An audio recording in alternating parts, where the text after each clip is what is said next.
I'm going to show you how to use a button and use it in a simple LED circuit. You're going to need two wires, each with one side with a needle and one side without, a resistor, a small button, and an LED light. You're also going to need a breadboard and a Raspberry Pi. Again, we're going to first configure the wires. So get one of the wires and put it in the back, the third to the back slot. So that one right there, and then just make sure it goes in. So you have that one. So this is a ground, so this one's gonna go anywhere in this negative side. So just put that in, and then get the other wire and put it in the very front first slot, like that one, and then put it in the positive side of the other one.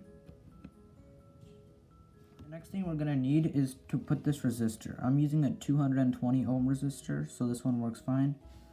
So we're going to put the one side in anywhere in the negative column. So we're just going to put one side in there, and in the other one anywhere like in the breadboard. So just like right there. Just make sure it goes in. We're going to put the button. So we're going to put the button right here in the middle between these two. And make sure that corner one lines up in the same row as the resistor, and then just push it down and lock it into place. Final thing, to put the LED. So the button, the way the electricity travels is it goes diagonally. So when it came from here in the row 10, it's gonna go diagonal and come out here in this one. So we're gonna have to put the LED from this row.